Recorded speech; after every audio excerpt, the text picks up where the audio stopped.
আসসালামু আলাইকুম। সবাই ভিডিও টাইটেল দেখে নিশ্চয়ই বুঝতে পেরেছেন আজকে মেয়ে যেমন নিজের হাতে সংসার গুছাতে পারে তেমনি নিজের হাতে ভাঙতে পারে। নিজের ভুলের কারণে আজকে কিভাবে নিজের হাতে সংসারটা শেষ করে দিল। এরকম না থেকে মেয়েটা তার প্রেমিকের হাত ধরে চলে গেল প্রেমিকের কাছে। তারা ঢাকাতে 5-6 দিনের মতো ঢাকাতে একটি হোটেলেই থাকলো।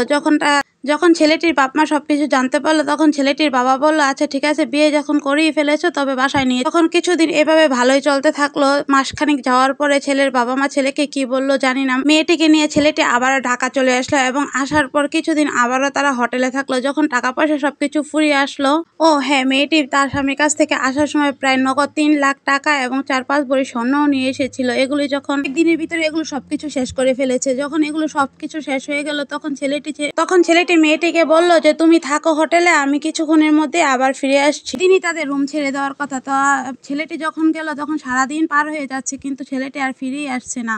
মেয়েটি তো খুবই অস্থির হয়ে আছে এবং হোটেল রুমের ওয়েটার এসে বলল যে আপনাদের রুম ছেড়ে দিতে হবে, আপনাদের সময় শেষ হয়ে গেছে। মেয়েটি ওয়েটারের কাছে কিছুক্ষণ সময় মানে ঘন্টা দুয়েক সময় খুবই আকুতি মিনতি করে চাইলো যে ঘন্টা দুয়েক সময় দেন হাতে, আমার স্বামী আসলে আমরা রুমটা ছেড়ে দেবো। কিন্তু ঘন্টা দুয়েক পার হওয়ার পরও ছেলেটি আর আসলো না। মেয়েটি আর কি করবে, বাধ্য হয়ে রুম ছেড়ে দিতে হলো। তখন মেয়েটি রুম ছেড়ে দিয়ে একটি স্টেশনে এসে বসে রইল। মেয়েটির এমন অবস্থা হলো যে মেয়েটির কাছে একটা পয়সাও ছিল না যে সে ট্রেনে করে তার বাড়ি ফিরে যাবে। বসে থাকতে থাকতে প্রায় রাত 10টা বেজে গেল। ওইদিকে আশেপাশের মানুষ মেয়েটির দিকে খুবই খারাপ হবে। যে এলাকায় থাকতো সে এলাকার একজন মহিলার সাথে মেয়েটি দেখা হয়।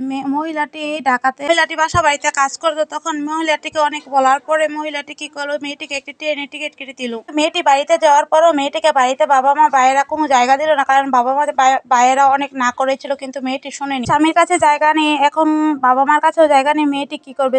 আবারও ঢাকাতে ফিরে এলো। মেয়েটি তা ঢাকাতে মহিলাদের সাথে একটি ম্যাচে থাকে। মেয়েটির এখন বর্তমানে এমন অবস্থা যা বেঁচেও মরার মতো, কেউ মৃত্যুর স্বাদ গ্রহণ করছে। ভিডিওটির মাধ্যমে কিছু আপুদের এই মেসেজটাই দিতে যায়, কেউ নিজের স্বামীর সংসার ছেড়ে কখনো অন্যের হাত ধরে বাহিরে বের হবেন না। তবে যখন নিজের সাজানো সংসার ছেড়ে বের হবেন তখন বুঝতে পারবেন পৃথিবী কত কঠিন। তাই আপুদের সবার কাছে অনুরোধ যে এরকম করবেন না। আসসালামু আলাইকুম, আল্লাহ হাফেজ।